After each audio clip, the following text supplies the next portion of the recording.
ക്യാബിനുള്ളിൽ ഇരുന്നുകൊണ്ട് തന്നെ ബാലചന്ദ്രമേനോൻ കണ്ടു. ജ്വല്ലറിയുടെ പാർക്കിംഗ് പ്ലേസിലേക്ക് ഒഴുകി വരുന്ന ചുവന്ന ബെൻസ് കാർ. 2 കാറുകളുടെ മധ്യത്തിലൂടെ വന്ന് അത് പാർക്ക് ചെയ്യുന്നു. ഡോർ തുറന്ന് അവൾ അതിൽ നിന്ന് ഇറങ്ങുന്നുണ്ട്. ചാരനിറമുള്ള കോട്ടും സ്യൂട്ടുമാണ് വേഷം. ബാലചന്ദ്രമേനോൻ ആളെ തിരിച്ചറിഞ്ഞു. Stanley Joseph. കണ്ണാടി വാതിലിന് മുന്നിൽ നിന്ന് സെക്യൂരിറ്റി ഗാർഡ് നന്നായി തലകുനിച്ച് അയാളെ വണങ്ങിയ ശേഷം ഡോർ തുറന്നു പിടിച്ചു. സ്റ്റാൻലി ജോസഫ് അകത്തേക്ക് കയറിയതും ജ്വല്ലറിയിലേക്കുണ്ടായിരുന്ന എല്ലാവരും ശ്രദ്ധ അയാളുടെ മേൽ വീണു. അയാളുടെ വ്യക്തിപ്രഭാവവും അണിഞ്ഞിരുന്ന വേഷത്തിന്റെ പ്രൗഢിയും ആരുടെയും ദൃഷ്ടികളിൽ 2 നിമിഷത്തേക്ക് പിടിച്ചിർത്താൻ പോന്നവയായിരുന്നു. 100, 150, 200 പൗണ്ട് ബിസിനസ് നടത്തിയേക്കാനിടയുള്ള ഒരു ക്ലയന്റിനെ കിട്ടിപ്പോയി എന്ന് ധരിച്ച് ഗോവർദ്ധൻ ഇരിപ്പിടത്തിൽ നിന്നും എഴുന്നേറ്റ് വന്ന് ആദരവോടെ ഉപചാരം പറഞ്ഞു. നമസ്കാരം സാർ, എന്താണ് വേണ്ടത്? ഓപ്പൺ ഷോക്കേസുകൾ ദാ അവിടെയാണ് സാർ. അപ്സ്റ്റെയറിലാണ് ഡയമണ്ട് ഗാലറി. എനിക്ക് മിസ്റ്റർ ബാലചന്ദ്രമേനോനെ കാണണം. സ്വതസിദ്ധമായ ഗൗരവത്തിൽ സ്റ്റാൻലി ജോസഫ് പറഞ്ഞു. Please 1 minute. ഗോവർദ്ധൻ ബാലചന്ദ്രന്റെ അടുത്തേക്ക് പോയി. ഒരാൾ കാണാൻ വന്നിട്ടുണ്ട്, ഇങ്ങോട്ട് കൂട്ടിക്കൊണ്ട് വന്നോളൂ, ബാലേന്ദ്രൻ പറയാൻ കേട്ടോ. അങ്ങനെ ഗോവർദ്ധൻ ചെന്ന് സ്റ്റാൻലി ജോസഫിനെ വിളിച്ച് ക്യാബിനിലേക്ക് കൊണ്ടുവരുന്നുണ്ട്. ബാലനെ കണ്ടുകൊണ്ട് സ്റ്റാൻലി ഗുഡ് ആഫ്റ്റർനൂൺ പറയുന്നുണ്ട് കേട്ടോ. സ്റ്റാൻലിയോട് തിരിച്ചും ബാലൻ പറയുന്നുണ്ട്. ടേബിളിന് മുമ്പിലെ കസേരയിലേക്ക് ഇരിക്കുക എന്ന് പറയാണ്. ഗോവർദ്ധൻ പൊയ്ക്കോളൂ, പറ്റുവാണെങ്കിൽ 2 കപ്പ് ചായ ഇങ്ങോട്ട് വരുത്തിയേക്കണം എന്ന് പറയുന്നുണ്ട്. അങ്ങനെ ഗോവർദ്ധൻ അവിടുന്ന് പോവാണ്. എന്നെ തീരെ പ്രതീക്ഷയില്ല അല്ലേ എന്ന് ചോദിക്കുമ്പോൾ സ്റ്റാൻലി കസേരയിൽ ഇരുന്നിട്ട് ചോദിച്ചു. നിങ്ങളിൽ നിന്ന് ഞാൻ എന്ത് പ്രതീക്ഷിക്കാൻ? വിധി വൈവേദ്യം കൊണ്ട് കൂട്ടുമുട്ടേണ്ടി വന്ന 2 അപരിചിതരല്ലേ ഞാനും നിങ്ങളും? ബാലേന്ദ്രൻ ചോദിച്ചു. ഇവിടെ എങ്ങനെയുണ്ട് ബിസിനസ്സൊക്കെ? കുഴപ്പമൊന്നുമില്ല. ഇപ്പോൾ ഓഫ് സീസണല്ലേ, എങ്കിലും മടുപ്പില്ലാതെ പോയിക്കൊണ്ടിരിക്കുന്നു. നമുക്ക് പുറത്തെവിടെയെങ്കിലും പോയൊന്ന് സംസാരിച്ചാലോ? ഏതെങ്കിലും ബാറിലോ റെസ്റ്റോറൻറ്റിലോ കഫറ്റീരിയലോ അല്ലോ. പാലായിൽ നിങ്ങളറിയാവുന്ന 2 പേർ ഇപ്പോഴും ജീവിച്ചിരിപ്പുണ്ട്. നിങ്ങളുടെ പഴയ കാമുകി വൈജയന്തിയും അവളുടെ സഹോദരനും ഒക്കെ. അവധത്തിൽ പോലും നിങ്ങൾ അവരുടെ കണ്ണിൽ പെടുന്നത് എനിക്ക് യാതൊരു താല്പര്യവുമില്ല, ബാലൻ പറഞ്ഞു. ഇവിടെ നിങ്ങൾ ഫ്രീ ആണോ? അല്ലല്ലോ. ഒറ്റവേക്കൽ തീർന്ന വിഷയമല്ലേ നമുക്ക് തമ്മിൽ സംസാരിക്കാനുള്ളൂ. അലീനെ മകളെ സ്വീകരിക്കാൻ നിങ്ങൾ തയ്യാറാണോ അല്ലയോ? എസ് ആർ നോ, അത്രമാത്രം. സ്റ്റാൻലി ഒന്ന് ഇളകിയിരുന്നിട്ടോ. ഞാൻ തയ്യാറാണ്, പക്ഷേ എൻ്റെ സാഹചര്യങ്ങൾ നിങ്ങൾ മനസ്സിലാക്കണം. എനിക്ക് നിങ്ങളെപ്പറ്റി കൂടുതലൊന്നും അറിയാൻ താല്പര്യമില്ല. അലീനെ ഞാൻ ഏൽപ്പിച്ചു തരുന്നതോടെ എൻ്റെ കടമ കഴിഞ്ഞു. സ്റ്റാൻലി ബാലേന്ദ്രമേനോന്റെ അയവില്ലാത്ത മുഖത്തേക്ക് നോക്കി ചിന്താതീതനായി ഇരുന്നിട്ടോ. പിന്നെ തന്നെത്താൻ തലകുനിക്കി. ഓക്കെ, ഞാൻ എന്ത് ചെയ്യണം? അവളെ ദുഃഖിപ്പിക്കാതെ സംരക്ഷിക്കാമെന്നുണ്ടെങ്കിൽ മാത്രമേ നിങ്ങൾ ഏറ്റെടുക്കാവുള്ളൂ. അവൾക്ക് എന്ത് സംഭവിച്ചാലും ചോദ്യം ചെയ്യാൻ ഞാനുണ്ടാവും. നേരിട്ടതിന് സാധിച്ചില്ലെങ്കിൽ കോടതിയിൽ പോകാനും ഞാൻ മടിക്കില്ല. നിങ്ങൾക്ക് ഭയമാണോ മിസ്റ്റർ മേനോൻ? ഞാൻ അവളെ കൊണ്ടുള്ള ശല്യം എന്നേക്കുമായി തീർത്തേക്കുമെന്ന് നിങ്ങൾ കരുതുന്നുണ്ടോ? ശാന്തമായ ചിരിയോടെ സ്റ്റാൻലി ചോദിക്കാണ്. നിങ്ങൾ മാന്യനായിരിക്കും, പക്ഷെ നിങ്ങളുടെ ബന്ധുക്കൾ എങ്ങനെയുള്ളവരാണെന്ന് എനിക്കറിയില്ലല്ലോ. അലീനെ നിങ്ങളുടെ കുടുംബത്തിലുള്ളവർക്ക് ചേർക്കുന്നതിൽ എന്തെങ്കിലും ബുദ്ധിമുട്ട് നിങ്ങൾക്ക് ഉണ്ടായാൽ, നിങ്ങൾ അവളുടെ നീതി കാണിക്കാൻ പറ്റില്ല എന്ന് തോന്നിയാൽ അപ്പോൾ തന്നെ വിവരം അറിയിക്കുക. ഞാൻ അവിടെ വന്ന് എൻ്റെ മോളെ തിരിച്ചു കൊണ്ടുപോയിക്കോളാം. ഒരിക്കലൊരു തീരുമാനമെടുത്താൽ അത് നടപ്പിലാക്കുക എന്നുള്ളതാണ് ഞങ്ങൾ പട്ടാളക്കാരുടെ രീതി. സ്റ്റാൻലി കസേരയിൽ ചാരിയിരുന്നുകൊണ്ട് പറഞ്ഞു. ജ്വല്ലറിലെ ഒരു ജീവനക്കാരൻ 2 കപ്പ് ചായ കൊണ്ടുവന്ന് ടേബിളിൽ വെക്കാണ്. ചായ കഴിക്കില്ലല്ലേ? അങ്ങനെ സ്റ്റാൻലിയുടെ നിറക്കെ ചായക്കപ്പ് നീക്കി വെക്കുന്നുണ്ട്. സ്റ്റാൻലിയും ബാലേന്ദ്രനും ചായ കുടിക്കാണ്. അലീനെ എപ്പോഴാണ് എൻ്റെ കയ്യിൽ ഏൽപ്പിക്കുന്നത്? ഞാൻ എവിടെ വരണം? നിങ്ങൾ എങ്ങോട്ടും വരണമെന്നില്ല. അലീനെ ഞാൻ നിങ്ങളുടെ വീട്ടിലെത്തിച്ചു തരും. മിക്കവാറും നാളെ. അസൗകര്യമുണ്ടോ? എനിക്ക് യാതൊരു അസൗകര്യമില്ല. അലീനയ്ക്ക് അറിയാമോ അവൾ എങ്ങോട്ടാണ് പോകുന്നതെന്ന്? കൊളുത്തുപുഴയ്ക്ക് പോകാനൊരു സാധ്യത തെളിഞ്ഞു കിടപ്പുണ്ടെന്ന് ഞാൻ അറിയിച്ചു. പക്ഷെ ഞാൻ ആരാണെന്ന് അവളോട് പറഞ്ഞോ? ഇല്ല, ഇതുവരെ പറഞ്ഞിട്ടില്ല. അല്ല, പറയണ്ടേ? വേണം. അതെപ്പോൾ പറയണം, എങ്ങനെ പറയണമെന്ന് എനിക്കൊരു ഇതുവരെ ഐഡിയയും കിട്ടിയിട്ടില്ല. എനിക്ക് മനസ്സിലാക്കാൻ കഴിയുന്നുണ്ട് ബാലേന്ദ്രൻ എന്ന് സ്റ്റാൻലി പറയാണ്. അല്പസമയം ആലോചിച്ചിരുന്നിട്ട് സ്റ്റാൻലി പറയുന്നുണ്ട്. എനിക്ക് അലീനെ ഒന്ന് കാണണമെന്നുണ്ട്. ഒരാഗ്രഹം. അവൾ എൻ്റെ വീട്ടിലാണുള്ളത്. നിങ്ങളെ അവിടെ കൊണ്ടുപോകാൻ നിവർത്തിയില്ല. എൻ്റെ മക്കൾ നിങ്ങളെ കാണരുത്. നിങ്ങളുടെ പേര് പോലും അറിയരുത്. ബാലൻ ചായ കുടിച്ചുകൊണ്ട് പറയുന്നുണ്ട് കേട്ടോ. ഞാൻ പ്രതീക്ഷയോടെയാണ് വന്നത്. എൻ്റെ മകളല്ലേ, എനിക്ക് കാണാൻ എത്രമാത്രം ആഗ്രഹമുണ്ടെന്ന് നിങ്ങൾക്ക് ഊഹിക്കാമല്ലോ. ബാലേന്ദ്രമേനോൻ ഒരു കവൾ ചായ കൂടി ഇറക്കി. ഒരു കാര്യം ചെയ്യാം, ഞാൻ അവളെ ഇവിടേക്ക് വരുത്താം. പക്ഷേ നിങ്ങളെ അവൾ എവിടെ വെച്ച് കാണാതിരിക്കുന്നതാണ് നല്ലത്. വേണ്ട, ഞാൻ മാത്രം കണ്ടാൽ മതി. ബാലേന്ദ്രമേനോൻ 2 നിമിഷം ആലോചിച്ചിരുന്നിട്ട് മേശപ്പുറത്തുനിന്ന് താക്കോലുമായി എഴുന്നേറ്റു. ഞാൻ ചെന്ന് കൊണ്ടുവരാം, നിങ്ങളിവിടെ ഇരുന്നാൽ മതി. ഈ മോണിറ്ററിൽ നിങ്ങൾക്ക് കാണാം. അതിൽ CCTV മോണിറ്ററുകൾ സ്റ്റാൻലി ജോസഫിന് നേരെ കാണത്തക്കവൻ തിരിച്ചു വെച്ചു. ക്ലോസ്ഡ് സർക്യൂട്ട് TV മോണിറ്ററുകളായിരുന്നു അവ. ബാലേന്ദ്രൻ സെൽഫോൺ എടുത്ത് വീട്ടിലെ നമ്പർ ഡയൽ അലീനെ കോൾ ചെയ്തിട്ടോ. അങ്ങനെ അലീനോട് പറഞ്ഞു, നീ പെട്ടെന്ന് റെഡിയായി നിൽക്കണം, ഞാൻ അങ്ങോട്ട് വരുവാ. അല്ലച്ചാ എവിടെ പോവാനാ? ഞാൻ വരുവാണെന്ന് പറഞ്ഞല്ലോ, കൂടുതൽ ചോദ്യമൊന്നും വേണ്ട, പെട്ടെന്ന് ഒരുങ്ങി നിൽക്ക് എന്ന് പറയുന്നു കേട്ടോ. സ്റ്റാലിനോട് പറഞ്ഞിട്ട് ബാലേന്ദ്രൻ ക്യാബിനിൽ നിന്നും പുറത്തേക്ക് ഇറങ്ങി. ഗോവർദ്ധനെ സമീപിച്ചിട്ട്, ആ ഇരിക്കുന്നത് തന്റെ സുഹൃത്താണ്, അയാൾക്കൊരു ബുദ്ധിമുട്ടുണ്ടാവാൻ നോക്കണം, ചോദ്യങ്ങൾ ചോദിച്ച് അയാളെ മുഷിപ്പിക്കാൻ നിൽക്കേണ്ട എന്നും പറഞ്ഞുകൊണ്ട് ബാലേന്ദ്രൻ വീട്ടിലേക്ക് പോവാണെന്നും പറഞ്ഞുകൊണ്ട് അലീനയെ കൂട്ടാനായിട്ട് വീട്ടിലേക്ക് പോവാൻ കേട്ടോ. അങ്ങനെ ബാലൻ പോയിട്ട് അലീനയും കൂട്ടിക്കൊണ്ട് വരികയാണ്. ബാലന്റെ കാർ വന്ന് നിൽക്കുന്നതും അതിൽ നിന്നും ബാലന്റെ പിന്നാലെ ഒരു പെൺകുട്ടി ഇറങ്ങി വരുന്നതും സ്റ്റാൻലി നോക്കി നിൽക്കാണ്. കടയുടെ ഡോർ തുറന്ന് ബാലേന്ദ്രനും അതുപോലെ തന്നെ അലീനയും നടന്നു വരുന്നത് സ്റ്റാൻലി കാണുന്നുണ്ട്. സ്റ്റാൻലി ഒന്നുകൂടെ കാണാനായിട്ട് ആ CCTV അടുത്തേക്ക് നീങ്ങിയിരിക്കുകയാണ് കേട്ടോ. സ്റ്റാൻലി അവളെ ശരിക്കും കാണുന്നുണ്ട്. അയാളാണെങ്കിൽ ഒന്ന് ഞെട്ടിപ്പോയി. ഡാനിയയുടെ മുഖം. ഡാനിയയ്ക്ക് തൻ്റെ അമ്മച്ചിയുടെ മുഖച്ഛായാണെന്ന് പ്രായമുള്ള എല്ലാ ബന്ധുക്കളും പറയാറുണ്ട്. ഡാനിയയുടെ മുഖത്തിന് ഒരല്പം വലിപ്പം കൊണ്ടുണ്ടെന്നേ ഉള്ളൂ. അലീനയും ഡാനിയയും ഒപ്പം നിർത്തിയാൽ അത് ചേച്ചിയും അനിയത്തിയുമാണെന്ന് ആരും പ്രത്യേകിച്ച് പരിചയപ്പെടുത്തണ്ട. ഇരട്ടക്കുട്ടികളെ പോലെ ഇരിക്കും. സ്റ്റാൻലിയുടെ മകളാണ് കേട്ടോ ഡാനി. സ്റ്റാൻലി അതിശയത്തോടെ നോക്കി നിന്നു. അലീന ബാലേന്ദ്രനോട് സംസാരിക്കുന്നുണ്ട്. അവളുടെ ചിരി കണ്ട് സ്റ്റാൻലി ആശ്ചര്യം കൂറി. തന്റെ അമ്മച്ചിയുടെ ചിരി തന്നെ. മുഖചലനങ്ങൾ, കണ്ണുകളിലെ അഗാധമായ ശാന്തത, നെറ്റിത്തടത്തിന്റെ ഭംഗി. അമ്മച്ചി എന്തുമാത്രം പാവമായിരുന്നെന്ന് അയാൾ ഓർത്തു. മരിച്ചുപോയ അമ്മച്ചിയെക്കുറിച്ചുള്ള സ്മരണയിൽ അയാളുടെ കണ്ണുകളിൽ നനവുറുകയും മോണിറ്ററിലെ അലീനയുടെ മുഖത്തേക്ക് നോക്കവേ ആത്മഹർഷം പൂണ്ട് അറിയാതെ പുഞ്ചിരി തൂകുകയും ചെയ്തു. സ്റ്റാൻലി കുറച്ചുകൂടി തനിക്ക് നേരെ ആ CCTVകൾ നിർത്തിവെച്ചുകൊണ്ട് നോക്കാണ്. സ്ക്രീനിൽ നിന്ന് അയാൾ കണ്ണെടുത്തതേയില്ല. അങ്ങനെ നോക്കി നിൽക്കെ അയാളുടെ മനസ്സിന് വല്ലാത്തൊരു വിഷമം തോന്നുകയാണ്. തൻ്റെ മകൾ നീണ്ട 23 വർഷക്കാലം ഒരനാഥത്തോടെ ജീവിച്ചതെന്ന് ഓർമ്മ ഇടിനാഥം പോലെ അയാളെ നടുക്കി. അയാൾ സങ്കടപ്പെട്ടുകൊണ്ട് മേശപ്പുറത്ത് കൈ ഊന്നിയിരിക്കുകയാണ്. ഞാനൊരു പട്ടാളക്കാരനാണ്. അയാൾ മനസ്സിനെ ബലപ്പെടുത്താൻ ശ്രമിച്ചെങ്കിലും സാധിച്ചില്ല. പോക്കറ്റിൽ നിന്നും തുവാലിയെടുത്ത് അയാൾ കണ്ണുകൾ തുടച്ചു. സ്വർണ്ണവളകളുടെ ശേഖരത്തിൽ നിന്ന് അലീനയ്ക്ക് പാകമായ വളകൾ തിരഞ്ഞെടുക്കുകയായിരുന്നു ബാലേന്ദ്രൻ. നിനക്ക് ഏത് ഡിസൈൻ ഇഷ്ടം? ഇതെന്താ അച്ഛാ, അച്ഛനെനിക്ക് സ്വർണ്ണം എടുത്തരാൻ പോവാണോ? ഇപ്പോഴെന്തായാലും ഞാൻ തരുന്നില്ല. തന്നാൽ നീ അതെല്ലാം കൊണ്ടുപോയി വിറ്റിട്ട് ധർമ്മശാലക്കാർക്ക് കൊടുക്കും. നിന്റെ കല്യാണത്തിന് വേണ്ടി ഞാൻ കുറച്ച് സ്വർണം കരുതി വെക്കുന്നുണ്ട്. അങ്ങനെ കുറച്ച് പാദസരങ്ങളും വളകളും മാലകളും എല്ലാം എടുത്തു വെക്കുകയാണ് കേട്ടോ. ഇതെല്ലാം ഞാനിപ്പോൾ എടുത്തു വെച്ചെന്നേ ഉള്ളൂ. എൻ്റെ അച്ഛ, എൻ്റെ കല്യാണമാകുമ്പോഴേക്കും ഇതെല്ലാം ഓൾഡ് ഫാഷൻ ആയില്ലേ? അന്ന് നീ വന്നിട്ട് അത് തിരിച്ചു വാങ്ങിച്ചാൽ മതി എന്ന് പറയുന്നുണ്ട്. അച്ഛാ, അതിൻ്റെ കാശെങ്കി തന്നാൽ മതി. വേണ്ട വേണ്ട, നിനക്ക് കാശ് തരുന്ന ഏർപ്പാടൊന്നും ഇല്ല. 10 രൂപ തികച്ചു നിനക്ക് ഞാൻ തരില്ല. ആ കോളം മനസ്സിൽ വെച്ചോ. എനിക്കറിയാം നീ അത് കൊണ്ടുപോയി ആർക്കെങ്കിലും സഹായിക്കാൻ കൊടുക്കും എന്ന് പറയുന്നുണ്ട് കേട്ടോ. എന്നാ അച്ഛനോട് ഞാനൊരു സത്യം വരട്ടെ, എനിക്ക് സ്വർണം വാഴൂലച്ചാ. അതെന്റെ കയ്യിൽ നിന്ന് എങ്ങനെയെങ്കിലും നഷ്ടപ്പെട്ടു പോയിരിക്കും. അലീനയ്ക്ക് സ്വർണ്ണാഭരണങ്ങളിലൊന്നും കമ്പമില്ലെന്ന് കണ്ട് ബാലിന് സ്വന്തം ഇഷ്ടപ്രകാരം ചില ഡിസൈനുകൾ സെലക്ട് ചെയ്തു. മോതിരങ്ങൾ, വളകൾ, കമ്മലുകൾ, ഗോൾഡ് ചെയിൻ, നെക്ലേസ് എന്നിവ അവളുടെ കാതിലും കഴുത്തിലും കയ്യിലുമെല്ലാം വെച്ച് ഭംഗി നോക്കി. ഇവളെ വീട്ടിൽ കൊണ്ടുവിടണം ഗോവർദ്ധൻ എന്ന് ഗോവർദ്ധനോട് പറയാണ്. അച്ഛൻ വരുന്നില്ലേ വീട്ടിലേക്ക്? ഇല്ല, എനിക്ക് അല്പം ജോലി കൂടി ബാക്കിയുണ്ട്. ആകെ കൂടി ഒരു ഒളിച്ചോളി ഉണ്ടല്ലോ അച്ഛാ. എന്തോ ഒരു സ്മെല്ലടിക്കുന്നുണ്ടല്ലോ. ബാലേന്ദ്രമേനന് പെട്ടെന്നൊരു മറുപടി കിട്ടിയില്ല. ശരി, ഞാൻ പോണു. അലീന ഗോവർദ്ധന്റെ കൂടെ ഇറങ്ങാണ്. ഗോവർദ്ധൻ അങ്ങനെ അലീനയെ കൊണ്ടുവിടാനായിട്ട് നേരെ വീട്ടിലേക്ക് പോകുന്നുണ്ട് കേട്ടോ. തുവാല കൊണ്ട് കണ്ണു തുടച്ചിട്ടിരിക്കുകയാണ് സ്റ്റാൻലി അവിടെ. കണ്ടോ? ബാലേന്ദ്രൻ അയാളോട് ചോദിക്കുന്നുണ്ട്. സ്റ്റാൻലിക്ക് സംസാരിക്കാൻ കഴിഞ്ഞില്ല. അയാൾ ആകെപ്പാട് സങ്കടത്തിലാണ്. കണ്ടിട്ട് എന്ത് തോന്നി?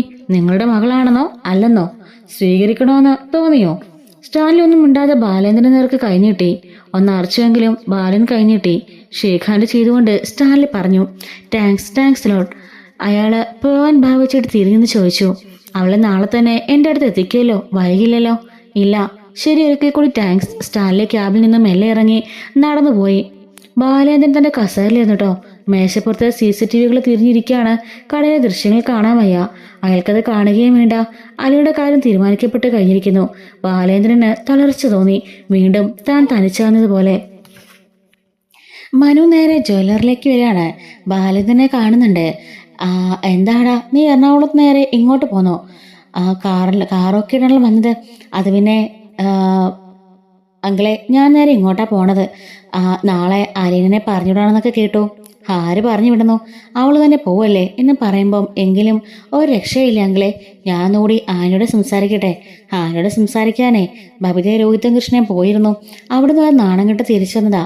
ഇനിയിപ്പോൾ അവ നടക്കും തോന്നുന്നില്ല. അലീന എല്ലാം തീരുമാനിച്ചു കഴിഞ്ഞു. അല്ല, എങ്ങോട്ടേക്ക് അവളെ വിടാനുള്ള പ്ലാൻ? അതൊക്കെ ഞാൻ തീരുമാനിച്ചിട്ടുണ്ട്. നിന്നോട് ഞാനിത് പറയാം. നീ ഇപ്പോൾ വീട്ടിലേക്കാണോ എന്ന് ചോദിക്കുമ്പം അതെ, കൊല്ലപ്പള്ളിക്കല്ല, അങ്കിളിൻ്റെ വീട്ടിലേക്കാ. എനിക്ക് ഇന്ന് അയാളുടെ കൂടെ താമസിക്കണം. നാളെ അവളെ പോവല്ലേ, അതുകൊണ്ട് എന്ന് പറയാൻ കേട്ടോ. അങ്ങനെ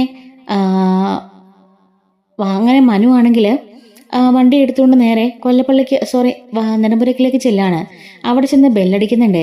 അന്ന് കഥ തുറക്കുന്നതും കൃഷ്ണയായിരിക്കും കേട്ടോ. അല്ല ചേച്ചി, ഇതേ മനുവേട്ടൻ വന്നു എന്ന് പറയുന്നുണ്ട്. മനുവേട്ട കയറി വായെന്ന് പറയാൻ കേട്ടോ. നിങ്ങളെന്താ എന്നെ പ്രതീക്ഷിച്ചിരുന്ന പോലെ ഞാൻ വരുമെന്ന് അറിഞ്ഞിരുന്നോ? പിന്നെ അച്ഛനെ ഇപ്പോൾ വിളിച്ചപ്പോൾ പറഞ്ഞിരുന്നു മനുവേട്ടൻ ഇങ്ങോട്ട് വരുന്നുണ്ടെന്ന്. ആഹാ, ഈ അങ്കിളുടെ ഒരു കാര്യം എന്നും പറഞ്ഞുകൊണ്ട് ബാലൻ മനു അകത്തേക്ക് കയറി വരുവാണേ. അലീന പറയുന്നുണ്ട്, മനുവേട്ടാ ചോറ് തരട്ടെ? ഈ സമയത്താണോ ചേച്ചി ചോറ് കൊടുക്കുന്നത് എന്ന് കൃഷ്ണൻ ചോദിക്കുമ്പോൾ പിന്നെ ചോറിനകത്താക്ക് ഉച്ചയോട് കൊടുക്കണ്ടേ എന്ന് പറയുന്നതിന് കേട്ടോ. എൻ്റെ മുഖം കണ്ടപ്പോൾ തന്നെ ഞാൻ ഭക്ഷണം കഴിച്ചില്ലെന്ന് നിനക്ക് മനസ്സിലായല്ലേ എന്ന് ചോദിക്കുകയാണ്. അത് പിന്നെ എനിക്കറിയില്ലേ മനുവേട്ട എന്ന് ചോദിച്ചുകൊണ്ട് അലീന ഭക്ഷണം വിളമ്പി വെക്കുന്നുണ്ട്. മനു കയ്യും കാലും മുഖമെല്ലാം കഴുകിയിട്ട് ആഹാരം കഴിക്കാൻ വന്നിരിക്കുകയാണ്. അല്ല, ബബിതയും രോഹിതൊക്കെ എവിടെ? കൃഷ്ണൻ പറയുന്നുണ്ട്. രണ്ടുപേരും ആകെപ്പാടെ മൂഡോഫാ. ബബിതേച്ചി കിടക്കുന്നുണ്ട്. രോഹിയേട്ടനും അതുപോലെ തന്നെ. ചേച്ചി പോകുന്നതിൻ്റെ വിഷമം എല്ലാവർക്കും, ചേച്ചിക്ക് മാത്രം ഒരു വിഷമവും ഇല്ല എന്ന് പറയുമ്പം അലീന പറയാണ്, വിഷമിച്ചിട്ട് എന്തെടുക്കാനാ മോളെ?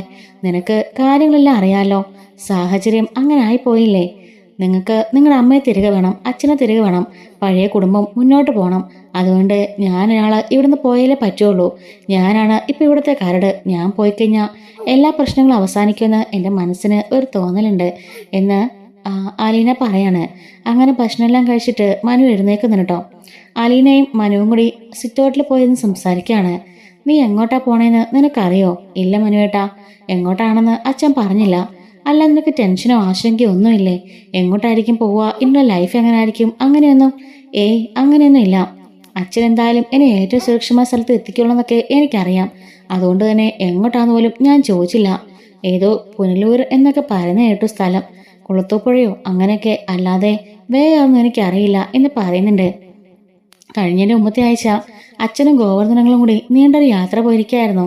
അത് എനിക്കുള്ള സുരക്ഷിതമായ താവളം കണ്ടെത്താനാണെന്നൊക്കെ എനിക്ക് മനസ്സിലായി. അല്ല, ഇത്രയും ദൂരെയൊക്കെ പോകേണ്ട വല്ല കാര്യമുണ്ടോ? ഞാൻ പറഞ്ഞല്ലേ നിന്നോട്, നമ്മുടെ വിവാഹം കഴിഞ്ഞ് കഴിഞ്ഞാൽ പിന്നെ ഈ ഒരു പ്രശ്നം കാണില്ല. എന്താ മനുവേട്ടേ പറയുന്നത്? ഇപ്പോൾ തന്നെ അച്ഛൻ്റെയും അമ്മയുടെയും പ്രശ്നങ്ങൾ ഇങ്ങനെ നിൽക്കുക. അവർ ഡിവോഴ്സ് ആവുമെന്ന് പോലും അറിയില്ല. അതിൻ്റെ കൂടെ അവിടെയും കൂടി പ്രശ്നം ഉണ്ടാക്കണോ? കമലയാൻറ്റി എങ്ങനെ പ്രതികരിക്കുമെന്ന് നമുക്കറിയാമല്ലോ. അതിൻ്റെ കൂടെ ഇതുകൂടി വേണ്ട. എല്ലാം സമയം പോലെ നടക്കും എന്ന് പറയുന്നുണ്ട്. എങ്കിലും നീ ഒന്ന് സമ്മതിച്ചു തരില്ല അല്ലേ? ഞാൻ കാത്തിരിക്കണോ വേണ്ടയോ ഒന്നും നീ പറയുന്നില്ലല്ലോ. മനുവേട്ട, ഞാൻ പറഞ്ഞല്ലോ എനിക്ക് മനുവേട്ടനെ ഒത്തിരി ഇഷ്ടമാണ്. പക്ഷേ ഈ ഒരു സാഹചര്യത്തിൽ എനിക്കത് ഉറപ്പിച്ച് പറയാൻ പറ്റുന്നില്ല. എൻ്റെ അമ്മയും അച്ഛനും അവരൊന്നിച്ച് സന്തോഷമായിട്ട് ജീവിക്കണം. അത് മാത്രമേ ഉള്ളൂ എൻ്റെ ആഗ്രഹം. എൻ്റെ അമ്മ സത്യങ്ങൾ അറിഞ്ഞാലില്ലെങ്കിലും എങ്ങനെയെങ്കിലും എന്നെ സ്വീകരിക്കണം. എനിക്ക് തിരികെ ഈ വീട്ടിലേക്ക് വരണം. എൻ്റെ സഹോദരങ്ങളുടെയും അച്ഛൻ്റെ അമ്മയുടെയും കൂടെ സന്തോഷമായിട്ട് ജീവിക്കണം മനുവേട്ട. അതാണ് എൻ്റെ ഏറ്റവും വലിയ ആഗ്രഹം എന്നൊക്കെ പറയുന്നുണ്ട് കേട്ടോ. സന്ധ്യ ആയപ്പോഴേക്കും ബാലൻ ഇങ്ങ് എത്തിട്ടോ. ബാലൻ വന്നിട്ട് ചോദിക്കുകയാണ്, ആഹാ, നീ ഇവിടെ ഉണ്ടായിരുന്നോ? അല്ല, കൊല്ലപ്പള്ളിക്ക് പോയില്ലേ? ഇല്ലെങ്കിലേ ഞാൻ പോയില്ലായിരുന്നു. ഞാനിന്ന് ഇവിടെ തന്നെ സ്റ്റേ ചെയ്യാൻ തീരുമാനിച്ചിരിക്കാം. അത് നന്നായി. നീയുള്ളത് എനിക്കൊരു ധൈര്യമാണ്. ഇവളെ നാളെ പറഞ്ഞയക്കണ്ടേ? നീങ്ങളുണ്ടെങ്കിലേ അതിനെനിക്കൊരു സപ്പോർട്ടാവും എന്ന് ബാലേന്ദ്രൻ പറയുന്നുണ്ട് കേട്ടോ. മനു ബാലിനോട് ചോദിക്കുകയാണ്, അല്ല, അലയിലൂടെ പോയി കഴിഞ്ഞാൽ എല്ലാ പ്രശ്നങ്ങളും തീരുമെന്ന് അങ്ങളിന് ഉറപ്പുണ്ടോ? ഹേയ്, ഒരിക്കലും ഇല്ല. പ്രശ്നങ്ങളൊക്കെ ആരംഭിക്കാൻ പോകുന്നേ ഉള്ളൂ. പക്ഷേ അവൾക്കത് പറഞ്ഞാൽ മനസ്സിലാവണ്ടേ? അല്ലെങ്കിലേ അങ്ങളും തറപ്പിച്ച് പറഞ്ഞാൽ അലീന പോകാതിരിക്കില്ലേ? ഞാൻ പറഞ്ഞാൽ അവൾ പോകാതിരിക്കും. പക്ഷേ എനിക്കിപ്പോൾ പറയാൻ പറ്റുന്നില്ല. കാരണം അവളെല്ലാം തീരുമാനിച്ചുറപ്പിച്ചിരിക്കുക. പിന്നെ അവളെ നമ്മളായിട്ട് വിഷമിപ്പിക്കണ്ടല്ലോ. അവളുടെ ചിന്ത അവൾ പോയി കഴിഞ്ഞാൽ എല്ലാ പ്രശ്നങ്ങളും മാറി ഞാനും വൈജി അടുക്കുന്ന. പക്ഷെ അതൊരിക്കലും സംഭവിക്കാൻ പോകുന്നില്ല എന്ന് അവൾക്കറിയില്ലല്ലോ എന്ന് പറയുന്നുണ്ട്. ഞാനെങ്കിൽ വൈജാനിയോട് ഒന്ന് സംസാരിച്ച് നോക്കട്ടെ. എൻ്റെ എടാ, അവർ മൂന്നുപേരും പോയി നാണം കെട്ട് വന്നു ഞാൻ പറഞ്ഞില്ലേ? പിന്നെ നീ എന്തിനാ പോണത്? ഞാൻ ഒന്നുകൂടി പോയി സംസാരിക്കാം. അവസാനമായിട്ട് ഒന്നുകൂടി ശ്രമിച്ചു നോക്കാം. ഒരു ചായ്വ് കണ്ടാൽ അത്ര നല്ലതല്ലേ? ആലിനെ ഇവിടുന്ന് പോകുന്നതിനെക്കുറിച്ച് എനിക്ക് ഓർക്കാൻ കൂടി വയ്യ എന്ന് പറയുമ്പോൾ ബാലൻ പറയുന്നുണ്ട്, അതാർക്കാ സാധിക്കുക? അകത്ത് മൂന്നുപേരെ കണ്ടില്ലേ? മൂന്നുപേരും ജീവച്ചവം പോലെ നടക്കുക. ഇത്രയും കാലം അലീനെ കുറ്റം പറഞ്ഞ് നടന്നവരാ. പക്ഷെ ഇപ്പോൾ അവളെ ആത്മാർത്ഥമായിട്ട് അവർ സ്നേഹിക്കുന്നുണ്ട് എന്ന് പറയുന്നുണ്ട് കേട്ടോ. അങ്ങനെ മനു ആണെങ്കിൽ വൈജനെ കാണാനായിട്ട് നേരെ വൈജ താമസിക്കുന്നിടത്തേക്ക്, അതായത് കൊല്ലപ്പള്ളിയിലേക്ക് ചെല്ലുകയാണ്. അവിടെ ചെന്ന് കഴിയുമ്പോഴേക്കും വൈജ, ആഹാ നീയോ, നീ എങ്ങനെ എപ്പോഴാണ് എറണാകുളത്ത് നിന്ന് ചോദിക്കുമ്പം ഞാൻ വരുന്ന വഴി ആൻറ്റി എന്ന് പറയുന്നുണ്ട്. അല്ല അമ്മ എവിടെയും ചോദിക്കുമ്പം നിന്റെ അമ്മയ്ക്ക് ഞാൻ വന്നപ്പോൾ തൊട്ടേ ഭയങ്കര ക്ഷീണം തളർച്ചയാ, കിടക്കുക എന്ന് പറയുന്നുണ്ട്. ആ ആൻറ്റി വന്നതിൻ്റെ സമരമൊക്കെ ആയിരിക്കും, അതെനിക്ക് മനസ്സിലാവുന്നുണ്ട്. അവൾ നാളെ പോവാണല്ലോ, അതിനുശേഷം ഞാൻ നിലമ്പൂരേക്കിലേക്ക് തിരിച്ചു പോയിക്കോളാം. അതോടെ നിന്റെ അമ്മയുടെ എല്ലാ അസുഖങ്ങളും മാറിക്കോളും എന്ന് പറയുന്നുണ്ട്. നിങ്ങൾ രണ്ടുപേരും എന്തായാലും ഒരേ വണ്ടിക്ക് വെച്ച് കെട്ടാൻ പറ്റിയ ആൾക്കാരാ, രണ്ടുപേരെ സ്വഭാവം ഒരുപോലെ. എടാ നിന്റെ അമ്മയുടെ സ്വഭാവം പോലെയാണോ എൻ്റെ? ഏയ് അതല്ല, അതുക്കു മേലെ എന്ന് പറഞ്ഞാലും കുഴപ്പമില്ല. നീ കൊള്ളാടാ, നീ അല്ലെങ്കിലും അവളുടെ പക്ഷം പിടിച്ച് എന്നെ കൊച്ചാക്കാൻ പണ്ടേ മിടുക്കനല്ലേ. ഞാൻ അങ്ങനൊന്നും ഉദ്ദേശിച്ച് പറഞ്ഞല്ല. പിന്നെ ആൻറ്റി കാണിക്കുന്നതൊക്കെ കാണുമ്പം ആരാണെങ്കിലും ഒന്ന് പറഞ്ഞു പോവും, അത്രയുമേ ഞാനും പറഞ്ഞുള്ളൂ എന്ന് പറയുന്നുണ്ട്.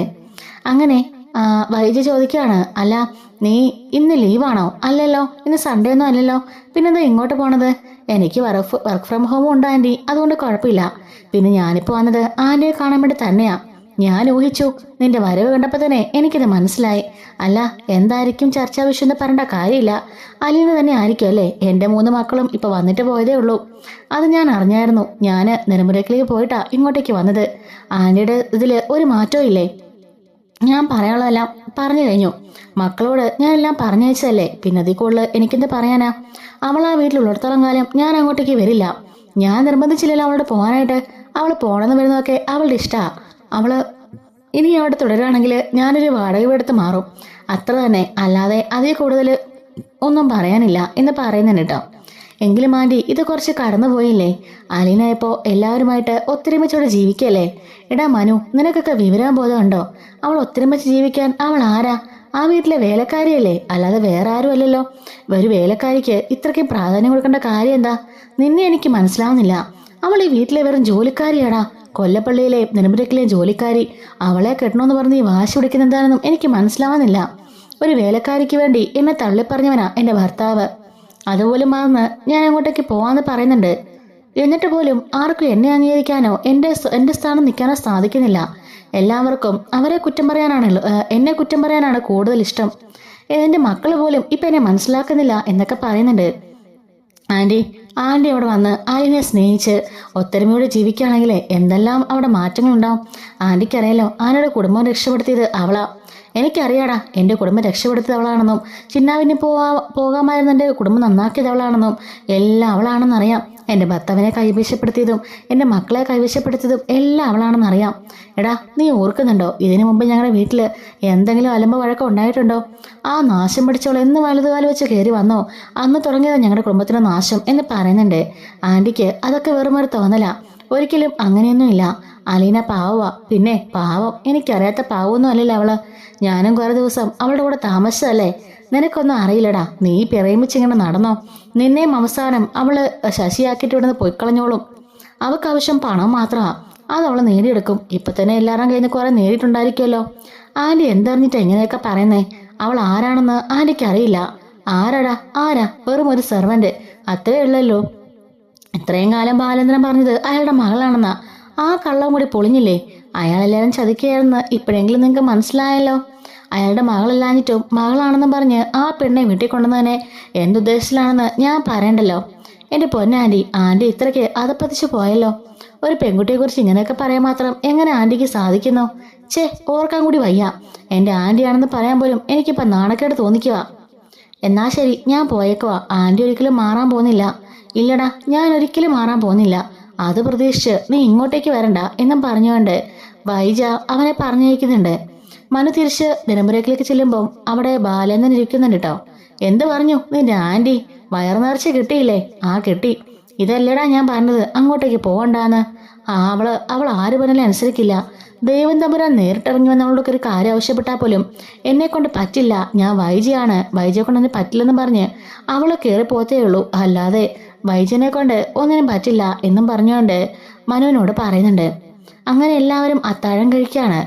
അലീന എല്ലാവർക്കും വിളമ്പി കൊടുക്കുന്നുണ്ട്, മനു ഉണ്ട് കേട്ടോ. പക്ഷെ ആരും ഒന്നും കഴിക്കുന്നില്ല. എല്ലാവരും മുഖമാകെ വാടിത്തളർന്നിരിക്കുകയാണ്. എല്ലാവരും അങ്ങിങ്ങായിട്ടിരിക്കുന്നുണ്ട്.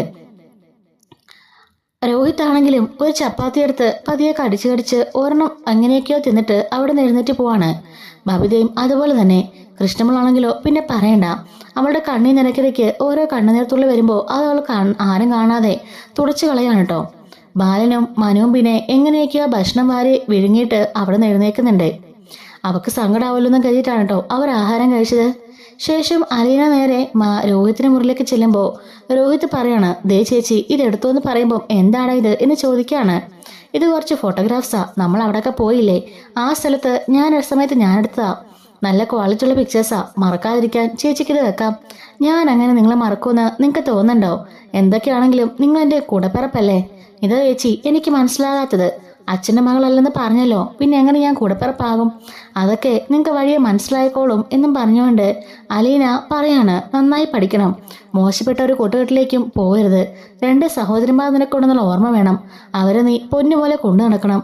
2 പേർക്കും ഒരാപത്തും വരുത്താതെ നോക്കേണ്ടവൻ നീയാണ് എന്ന് പറയാണ്. അതും കഴിഞ്ഞതിന് ശേഷം നേരെ ബബിതയുടെ മുറിലേക്ക് ചെല്ലുന്നുണ്ട് കേട്ടോ. അങ്ങനെ ബബിതയുടെ അടുത്ത് ചെല്ലുമ്പോൾ ബബിത അവിടെ തിരിഞ്ഞു കിടക്കായിരിക്കും. ബബിതയെന്ന് വിളിക്കുമ്പോൾ എന്താന്ന് ചോദിക്കുന്നുണ്ട്. നീ എന്നോട് പിണക്കാണോ? ഓ ഞാൻ പിണക്കൊന്നുമല്ല, ഞാൻ പിണങ്ങിയിട്ട് എന്നാത്തിനാ? അല്ലെങ്കിൽ ചേച്ചിക്ക് എന്നോട് വലിയ താല്പര്യമൊന്നും ഇല്ലല്ലോ. ഞങ്ങൾ എത്ര തവണ പറഞ്ഞു പോകണ്ടാന്ന്, എന്നിട്ട് ചേച്ചി അനുസരിച്ചോ? മോളെ എല്ലാ കാര്യങ്ങളും എന്നെപ്പോലെ തന്നെ നിനക്കും അറിയാവുന്നതല്ലേ. ഞാൻ എന്തിനാ പോണേന്നും നിനക്കറിയാം. പിന്നെ എന്തിനാ വെറുതെ? ഫോൺ ഉണ്ടല്ലോ, എപ്പോൾ വേണമെങ്കിലും നമുക്ക് വിളിച്ച് സംസാരിക്കാമല്ലോ. അങ്ങോട്ടും ഇങ്ങോട്ടും കാണാം, വീഡിയോ കോൾ ചെയ്യാം, എല്ലാം ചെയ്യാം. നിങ്ങൾ എനിക്ക് തരുന്ന ഈ സ്നേഹം ഉണ്ടല്ലോ, അത് തന്നെ വളരെ വലുതാ എന്ന് പറയാണ്. അത് കഴിയുമ്പോഴേക്കും കൃഷ്ണമ്മയുടെ കൂടെ ഒന്ന് കിടക്കാന്ന് അലീന വാക്ക് പറയുന്നുണ്ടേ. അങ്ങനെ കൃഷ്ണരികിലേക്ക് അവളെ പോവാണ്. അവിടെ ചെല്ലുമ്പോൾ കൃഷ്ണയെ മാകപ്പാടെ കരഞ്ഞുകൊണ്ട് കിടക്കുന്നുണ്ട്. എന്താ മോളെ ഇത്, ഇങ്ങനെ കരഞ്ഞാലോ? നീ എന്നെ കൂടി വിഷമിപ്പിക്കുമോ എന്ന് ചോദിക്കാണ്. അങ്ങനെ അവളെ അവിടെ ഉറക്കിക്കെടുത്താണ്. ഈ സമയത്ത് മനു ആണെങ്കിലോ റൂമിൽ കൂടി ഒരു സമാധാനമില്ലാതെ അങ്ങോട്ടുകൊണ്ട് നടക്കാതിരിക്കും. വൈചിര മുറിയാണ് അലീന മനുവിനായിട്ട് ഒരുക്കി കൊടുത്തത്. അലീന മനുവിന്റെ മുറിയിലേക്ക് ചെല്ലുന്നുണ്ട്. മനുവേട്ട എന്ന് വിളിക്കുകയാണ്. ഞാൻ കാത്തിരിക്കായിരുന്നു, നീ വരുമെന്ന് എനിക്ക് ഉറപ്പായിരുന്നു. എങ്ങനെ സാധിക്കുന്നു എന്നെയും ഇവിടെയുള്ളവരൊക്കെ വിട്ടിട്ട് നിനക്ക് പോകാനായിട്ട്? നിന്റെ മനസ്സിന് അത്രയ്ക്ക് കട്ടിയുണ്ടോ? ഇത്രയും കാലം ഒരു അനാഥയെ പോലെ 10-20 വർഷക്കൊല്ലം ജീവിച്ച എനിക്ക് പിന്നെ മനസ്സിന് കട്ടിയുണ്ടാവില്ലേ? എങ്ങോട്ടാണ് വരുന്നതെന്നോ എങ്ങോട്ടാ പോണേന്നോ ഒന്നും അറിയില്ല. അവിടുത്തെ ജീവിതം എങ്ങനെ ഇരിക്കുന്നു പോലും അറിയില്ല. എങ്കിലും ഞാൻ നടന്നതിനെ മുന്നേറും. അതാ എൻ്റെ മമ്മി എന്നെ പഠിപ്പിച്ചിട്ടുള്ളത്. ഒരിടത്തും തളർന്നു പോവരുത്, മുന്നോട്ടിനെയും ജീവിതം ബാക്കിയാണെന്നും പറഞ്ഞ് അങ്ങ് നടന്നോണം എന്നെൻ്റെ മമ്മി എപ്പോഴും പറയാറുണ്ട് മനുവേട്ടാ. അതുതന്നെയാ ഞാനും കേൾക്കുന്നത്. ഞാൻ എന്തായാലും ഇവിടെ നിന്ന് കരഞ്ഞിട്ടോ കരട്ടോ കൂവിട്ടോ ഒരു പ്രയോജനമില്ല. ആരും മേഡം ഇങ്ങോട്ടേക്ക് വരില്ല. സാറും അച്ഛനും മേഡവുമായിട്ടുള്ള ജീവിതം തന്നെ ഇല്ലാതാവും. ആ 3 കുട്ടികളുടെ കാര്യമെങ്കിലും ഞാൻ ഓർക്കണ്ടേ? എൻ്റെ സ്വാർത്ഥതയ്ക്ക് വേണ്ടി അവരെ ഞാൻ എന്തിനാണ് നശിപ്പിക്കുന്നത്? അവരും പാവമല്ലേ. അവരും അവർ അമ്മേനെയും അച്ഛനെയും ഒരുപാട് സ്നേഹിക്കുന്നുണ്ട്. ഒരുമിച്ച് ജീവിക്കണമെന്ന് അവർക്കും ആഗ്രഹമുണ്ട്. എന്നോടുള്ള സ്നേഹം കാരണം അവർ പുറത്ത് പറയാത്തതാ. ആ സമയം ഞാനിത് മനസ്സിലാക്കി പെരുമാറുന്നതല്ലേ മനുവേട്ട നല്ലത് എന്ന് ചോദിക്കുമ്പം മനു ഒന്നും മിണ്ടുന്നില്ല കേട്ടോ. അവനും കരയുന്നുണ്ട്. മനുവേട്ട ഒത്തിരി ദൂരമൊന്നും ആയിരിക്കില്ലല്ലോ, എവിടെ പോയാലും നമുക്ക് കാണാൻ വരാമല്ലോ. മനുവേട്ടന് എന്നെ കാണാം, എനിക്ക് മനുവേട്ടനെ കാണാൻ വരാം. പിന്നെ ഇവിടുന്ന് ഞാൻ പോയെന്ന് പറഞ്ഞാലും എന്നെ പറിച്ചു മാറ്റാൻ ആർക്കും സാധിക്കില്ല. കാരണം ഞാൻ ഈ തറവാട്ടിലെ ചോരയല്ലേ. എവിടെയൊക്കെ കൊണ്ട് കളഞ്ഞെന്ന് പറഞ്ഞാലും ഞാൻ എന്തു പോയാലും ഇവിടെ തിരിച്ചെത്തിയല്ലേ പറ്റുള്ളൂ എന്ന് ചോദിക്കാണ്. ഞാൻ പറഞ്ഞല്ലോ അലീന, കല്യാണക്കാര്യം എത്രയും പെട്ടെന്ന് നമുക്ക് ആക്റ്റീവ് ആക്കണം. അത് കഴിഞ്ഞാൽ പിന്നെ നമുക്ക് ആരും പേടിക്കണ്ടല്ലോ. നീ എങ്ങോട്ടും പോകണ്ട.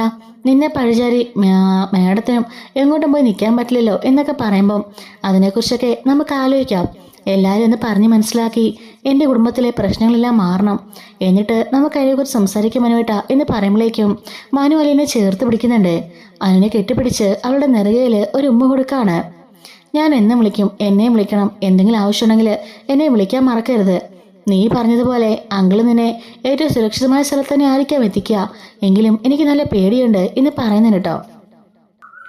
അങ്ങനെ അലീന മനുവിനോട് കരഞ്ഞു പറഞ്ഞിട്ട് തിരിഞ്ഞിറങ്ങാൻ തുടങ്ങുമ്പം മനു അവളുടെ കയ്യിൽ പിടിക്കുന്നുണ്ട്. എങ്കിലും എന്നെ വീട്ടിൽ പോകാൻ നിനക്ക് മനസ്സ് വരുന്നുണ്ടോ എന്ന് ചോദിക്കുമ്പം നമ്മളല്ലെങ്കിലും ഇടയ്ക്കൊക്കെ ഇപ്പോൾ കാണാറുള്ളൂ, അതുപോലെ തന്നെ അവിടെ പോയാലും കാണാൻ പറ്റുമല്ലോ. എൻ്റെ അച്ഛനെ ഏറ്റവും സുരക്ഷിതമായ സ്ഥലത്ത് തന്നെ എത്തിക്കുള്ളൂ എന്നൊക്കെ എനിക്കറിയാം. അവിടെ എന്തായാലും മനുവേട്ടന് എന്നെ കാണാൻ വരായിരിക്കുമല്ലോ. ഞാനും ഇങ്ങോട്ട് വരും ഇടയ്ക്കിടയ്ക്ക് എല്ലാവരും ഒന്ന് കാണാനായിട്ട്. എല്ലാം ശരിയാവുമെന്ന് ഞാനും വിശ്വസിക്കുന്നുണ്ട്. അപ്പോൾ ഇവിടുത്തെ കാര്യങ്ങളെല്ലാം ഞാൻ അറിയുമല്ലോ എന്ന് അലീന പറഞ്ഞിട്ട് അവിടുന്ന് കരഞ്ഞുകൊണ്ട് ഇറങ്ങി നടന്നു പോകുന്നുണ്ട്. അങ്ങനെ പിറ്റേ ദിവസം രാവിലെ ബ്രേക്ക്ഫാസ്റ്റൊക്കെ എല്ലാം റെഡിയാക്കുന്നുണ്ട് അലീന. അലീന പോയിട്ട് ബാലിനോട് പറയുന്നുണ്ട്, അച്ഛാ എനിക്ക് ശരണയുടെ വീട് വരെ പോകണം. ഇപ്പോഴോ? ഈ സമയമില്ലാത്ത സമയത്തോ? രാവിലെ 10 മണിക്ക് ഇവിടെ നിന്ന് ഇറങ്ങാനുള്ളതാ. അച്ഛാ, രോഹിത്തും അതുപോലെ മനുവേട്ടനും ഉണ്ട്. ആരെങ്കിലും കൂട്ടി ഞാൻ അങ്ങോട്ടേക്ക് ഓടിയെന്ന് പോയിട്ട് വരാം. രോഹിത്തിനെയും കൂട്ടി പോകാം, മനുവേട്ടൻ നല്ല ഉറക്കാ എന്ന് പറയുന്നുണ്ട്. രോഹിത്തിനെ വിളിച്ച് പെട്ടെന്ന് തന്നെ അലീന അവിടുന്ന് അവൻ്റെ കൂടെ കാറിന് അങ്ങോട്ടേക്ക് ചെല്ലുകയാണേ. അലീന ചെല്ലുന്നെന്ന് അറിഞ്ഞപ്പോൾ തന്നെ അവിടുന്ന് സന്തോഷം കൊണ്ട് ഓടി വരുന്നുണ്ട് ശരണ്യ. അകത്തേക്ക് കയറുന്നുണ്ട് അലീന. അങ്ങനെ അലീനയെ കണ്ടപാടെ ശരണ്യ വന്ന് കെട്ടിപ്പിടിക്കുകയാണ്. ശരണ്യ ചോദിക്കുന്നുണ്ട്, എന്താ ചേച്ചി ഒരു മുന്നറിയിപ്പില്ലാതെ ഈ രാവിലെ? ഞാൻ നിങ്ങളോടൊക്കെ പറഞ്ഞിരുന്നല്ലോ ഇവിടുന്ന് പോണ കാര്യം. ഇന്ന് ഞാൻ ഇവിടുന്ന് പോവാ. അയ്യോ മോളെ, എങ്ങോട്ടേക്കാണ് പോകുന്നത്? അതൊന്നും തീർച്ചയായിട്ടില്ല, എല്ലാം റെഡിയാക്കിയിട്ടുണ്ട്, എങ്ങോട്ടെങ്കിലും പോകണം എന്ന് പറയുന്നുണ്ട്. ഈ മുതലാളിമാരെല്ലാം ഇങ്ങനെയല്ലേ, ആവശ്യം കഴിയുമ്പോൾ നമ്മളെ അങ്ങ് പറഞ്ഞേക്കുമല്ലേ? അയ്യോ അങ്ങനെയൊന്നുമല്ല. ദേ ഇവനും ഇവൻ്റെ അച്ഛനും സഹോദരങ്ങളെല്ലാം എന്നെ സ്വന്തം ചേച്ചിയെപ്പോലെ മകളെപ്പോലെയൊക്കെ കാണുന്നത്. പക്ഷേ ഞാനൊരു ജോലിക്കാരിയല്ലേ, എന്തൊക്കെ പറഞ്ഞാലും അവിടുത്തെ ആൻറ്റിക്ക് അസുഖമൊക്കെ മാറിയിട്ടുണ്ട്. അവരിപ്പോൾ തിരിച്ചു വരും വീട്ടിലേക്ക്. പിന്നെ ഒരു ജോലിക്കാരുടെ ആവശ്യമോടെ ഇല്ല, അതുകൊണ്ടാണ് പോണത്. അത് മാത്രമല്ല, എനിക്ക് വേറൊരു ജോലിയും തരപ്പെട്ടു, അതുകൊണ്ടാണ്. പിന്നെ ശരണയുടെ കാര്യം ഓർത്ത് നിങ്ങൾ ആരും വിഷമിക്കണ്ട. അവളെ പഠിപ്പിച്ചോളം നേറ്റത് ഞാനാ. ഇവനെ കൊണ്ടുവന്നതും അതുകൊണ്ട് തന്നെയാ. എല്ലാ മാസവും അവൾക്ക് പഠിക്കാനുള്ളതെല്ലാം ഞാനിവിടെ എത്തിച്ചിരിക്കും. അത് മാത്രമല്ല, ഇവൻ്റെ അച്ഛൻ പറഞ്ഞിട്ടുണ്ട് ഒരു ഫിക്സഡ് ഡെപ്പോസിറ്റ് ശരണയുടെ അക്കൗണ്ടിലേക്ക് ഇട്ടേക്കാന്ന്. ഒരു 10-25 ലക്ഷം രൂപ. അത് അവളുടെ അക്കൗണ്ടിലുണ്ടെങ്കിൽ പിന്നെ അവൾക്ക് ആരെയും പേടിക്കണ്ട. അവൾക്ക് നന്നായിട്ട് പഠിക്കാൻ പറ്റും. മെഡിസിൻ എടുക്കണമെന്നല്ലേ അവളുടെ ആഗ്രഹം എന്നൊക്കെ പറയുന്നുണ്ട്. ശരണി ആദ്യമൊക്കെ കുറേ കരഞ്ഞെങ്കിലും അലീന പറഞ്ഞെല്ലാം അവളെ കേട്ട് അനുസരിക്കുന്നുണ്ട്. അങ്ങനെ എല്ലാവരോടും യാത്ര പറഞ്ഞിട്ട് അവിടെ നിന്ന് ഇറങ്ങാൻ കേട്ടോ. അവരും അലീന പോകുന്നതിൽ ഒത്തിരി സങ്കടപ്പെടുന്നുണ്ട്. അങ്ങനെ രോഹിത്തിനെ കൊണ്ട് തിരികെ വീട്ടിലേക്ക് വരാൻ കേട്ടോ അലീന. എല്ലാവരും കൂടെ ഇരുന്ന് ബ്രേക്ക്ഫാസ്റ്റ് കഴിക്കുന്നുണ്ട്. അലീനയുടെ കൂടെ ഇരുന്ന് അവസാനമായി കഴിക്കുന്ന ആഹാരം എന്ന അർത്ഥത്തിൽ എല്ലാവരും വിങ്ങി വിതുമ്പിയാണ് കേട്ടോ ആഹാരം കഴിക്കുന്നത്. ഈ സമയം മനുഷ്യങ്കൻ ബാലനെ മാറ്റി നിർത്തിക്കൊണ്ട് പറയാണ്, അങ്ങളെ, അവളെ ഞാൻ കല്യാണം കഴിച്ച് തരുന്ന പ്രശ്നമല്ലേ ഉള്ളൂ ഇതൊക്കെ. അവളെ പിന്നെ വേറൊരു വീട്ടിലും സെർവൻ്റായി കൊണ്ട് നിർത്തേണ്ട ആവശ്യമില്ലല്ലോ. അവളെ വിവാഹം കഴിക്കുന്നതോടെ ആന്റിയുടെ പ്രശ്നങ്ങൾ അവസാനിക്കും. ആൻറ്റി ഇവിടെ വന്ന് താമസിക്കും, അവൾ എൻ്റെ കൂടെ ജീവിക്കും. ഇനിയുള്ള കാലം അവൾക്കൊരു തുണ വേണം, എനിക്കൊരു തുണ വേണമല്ലോ എന്ന് പറയാണ്. അതൊക്കെ ശരിയാണ്, പക്ഷെങ്കിൽ നിൻ്റെ അമ്മയും വീട്ടുകാരൊക്കെ സമ്മതിക്കണ്ടേ? വീട്ടുകാരുടെ കാര്യമൊക്കെ വിട്, അതല്ല ഞാൻ സമ്മതിപ്പിച്ചോളാം. സമ്മതിക്കാത്ത ഒരാൾ എൻ്റെ അമ്മ മാത്രമേ ഉള്ളൂ. അമ്മ ഇനി ആരെ കൊണ്ട് കൊടുത്താലും അമ്മയ്ക്ക് തൃപ്തിയാവില്ല. അത് പറഞ്ഞിട്ടൊന്നും കാര്യമില്ല. എൻ്റെ മനസ്സിൽ അലീന മാത്രമേ ഉള്ളൂ. അവളെ മാത്രമേ ഞാൻ സ്നേഹിക്കുന്നുള്ളൂ. എന്നാണെങ്കിലും ഞാൻ അവളെ സ്വീകരിക്കും. ഈ പോക്ക് ഒഴിവാക്കിക്കൂടെ എന്ന് ചോദിക്കുമ്പം, ഇല്ലടാ, ഈ പോക്ക് ഒഴിവാക്കാൻ പറ്റില്ല. ഞാൻ പറഞ്ഞല്ലോ, അങ്ങനൊരു സ്ഥലത്തേക്കാണ് അലീന ഇപ്പോൾ പോണത്. അവൾക്ക് ഏറ്റവും വേണ്ടപ്പെട്ട ഒരാളുടെ അടുത്തേക്ക്. വേണ്ടപ്പെട്ടവരോ? നമ്മളൊക്കെ അല്ലേ അങ്ങളെ വേണ്ടപ്പെട്ടവർ. അവൾക്ക് വേറെ ആരാ വേണ്ടപ്പെട്ടവരുള്ളത്? അവൾക്ക് വേണ്ടപ്പെട്ട ആളുകൾ ഇനി ഒരുപാടുണ്ട്, നമ്മളറിയാത്തവർ. അവൾ അവിടെയും ചെല്ലണം. അവൾക്ക് അർഹതപ്പെട്ട സ്ഥലത്തേക്കാണ് അവൾ പോകാൻ പോണത്. അവിടെയും കൂടെ ചെന്ന് കഴിഞ്ഞാൽ മാത്രമേ നമുക്കുള്ള സ്വീകരിക്കാൻ അവകാശമുണ്ടോയെന്ന് അറിയുള്ളൂ. അവരുടെയും കൂടെ അനുമതി നമുക്ക് വേണം എന്നൊക്കെ പറയുന്നുണ്ട് കേട്ടോ. അങ്ങനെ മനു ചോദിക്കുകയാണ്, എങ്ങോട്ടേക്ക് അങ്ങളെ ശരിക്കും അവൾ പോകണമെന്ന് ചോദിക്കുമ്പം, അതൊക്കെ ഞാൻ പറഞ്ഞു തരാടാ, നീ സമാധാനപ്പെട് എന്ന് പറയാൻ കേട്ടോ. ശരണയുടെ വീട്ടിൽ നിന്നും തിരികെ വരുന്ന വഴിക്ക് അലീനയും രോഹിത്തും കൂടി നേരെ പോണത് കൊല്ലപ്പള്ളിക്കാണ്. രോഹിത് ചോദിക്കുന്നുണ്ട്, ചേച്ചിക്ക് വേറൊരു പണിയില്ലേ? അവിടെ പോയിട്ട് അമ്മയുടെ വായിന്ന് കേൾക്കാൻ നിൽക്കുകയാണോ?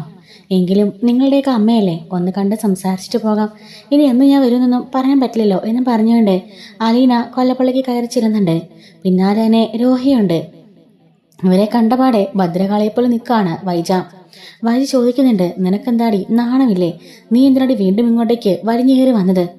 മേഡം, വേറൊന്നിനും അല്ല, ഞാനൊരു കാര്യം പറയാൻ വന്നതാ. പറഞ്ഞിട്ട് ഞാനിങ്ങ് പോയിക്കോളാം. ഞാനിന്ന് പോകുവാ. നീ എങ്ങോട്ടെങ്കിലും പോയി ചാവ്. അതിന് നീ എന്തിനാ എന്നോട് പറയാൻ വന്നത് എന്ന് ചോദിക്കുന്നുണ്ട്. മിണ്ടിപ്പോകരുത്, ഇറങ്ങടി ഇവിടുന്ന് എന്ന് പറയാണ്. മേഡം, ഞാനിന്ന് പോവാ. ഇന്ന് രാവിലെ 10 മണിയാകുമ്പോഴേക്കും ഞാൻ ഇവിടുന്ന് പോകും. അതിനുമുമ്പേ മേഡത്തിനെ കണ്ട് ഒന്ന് പറഞ്ഞിട്ട് പോകാമെന്ന് കരുതി. നീ എന്തിനോട് പറയാനടി? എൻ്റെ ഭർത്താവിനെ മക്കളെല്ലാം വശീകരിച്ചോളാം നീ. അതുപോലെ എൻ്റെ കുടുംബം നശിപ്പിക്കാൻ വന്നു കയറിയ ജന്തു. എന്നിട്ട് നീ എന്നോട് പറയാൻ വന്നിരിക്കുന്നോ? നാളെ ഇല്ലടി നിനക്ക്, ഇറങ്ങി പോടി ഇവിടുന്ന്. നീ ഇപ്പോൾ എൻ്റെ ഭർത്താവിനെ കളഞ്ഞിട്ട് എൻ്റെ മകനെ പിടിച്ചേക്കുവാണോ? ഡാ, നാണമില്ലടാ ഇവളുടെ പിന്നാലെ വാലട്ടപ്പട്ടിയെപ്പോലെ നടക്കാനായിട്ട്. നിനക്ക് വേറെ പണിയൊന്നുമില്ലേ? അമ്മ എന്തറിഞ്ഞിട്ടേ പറഞ്ഞത്? ആവശ്യമില്ലാത്ത വർത്താനം പറയാൻ നിൽക്കേണ്ട. ചേച്ചി കാരണമാണ് ഞാനിപ്പോൾ ഇങ്ങനെ ജീവിച്ചു പോലെ ഇരിക്കുന്നത്. ആത്മഹത്യയുടെ വക്കിൽ നിന്നും ചേച്ചി എന്നെ ഇങ്ങനെ ഉയർത്തിപ്പിടിച്ച് കൊണ്ടുവന്നത് എന്തിനായിരുന്നു? അതൊക്കെ ഒരാവശ്യമില്ലായിരുന്നു. ഇവള് കൊണ്ടുവന്ന ആ ജീവൻ അങ്ങ് വേണ്ടെന്ന് വെച്ചാൽ മതിയായിരുന്നു എന്നൊക്കെ പറയുന്നുണ്ട്. മേഡം, അങ്ങനെയൊന്നും പറയല്ലേ. ഞാൻ എന്തായാലും അവിടുന്ന് പോവാ. മേഡം അങ്ങോട്ടേക്ക് തിരികെ വരണം. വന്ന് മക്കളെയും ഭർത്താവിനെയൊക്കെ പൊന്നുപോലെ നോക്കി ജീവിക്കണം. നീ ആരാടി എന്നെ ഉപദേശിക്കാന്? നീ എന്താ എനിക്ക് ഭിക്ഷയിടുവാണോ എൻ്റെ ജീവിതം? നീ വന്നു കയറിയ പിന്നെയാ എൻ്റെ ജീവിതത്തിൽ ഇങ്ങനെയൊക്കെ സംഭവിച്ചത്. ദേ, ഞാൻ ഈ അവസ്ഥരായതും നീ ഒറ്റയെടുത്ത് കാരണ. മരണത്തിന് മുമ്പിൽ നിന്നാണ് ഞാൻ തിരികെ വന്നത്. അതെൻ്റെ ഭാഗ്യം. നീ കാരണം ഇത്രയൊക്കെ സംഭവിച്ചത് പോരെ? മര്യാദയ്ക്ക് ഇറങ്ങി പോടി ഇവിടുന്ന് എന്നും പറഞ്ഞുകൊണ്ട് ദേഷ്യപ്പെടുമ്പം ചേച്ചിക്ക് സമാധാനമായില്ലേ? ഞാൻ അപ്പോഴേ പറഞ്ഞതല്ലേ എന്നും പറഞ്ഞുകൊണ്ട് രോഹി അവളെയും കൂട്ടി അവിടുന്ന് പോകുന്നുണ്ട് കേട്ടോ. അലീനയോട് ബാലേന്ദ്രൻ ഡ്രസ്സ് മാറാൻ പറയുന്നുണ്ട് കേട്ടോ.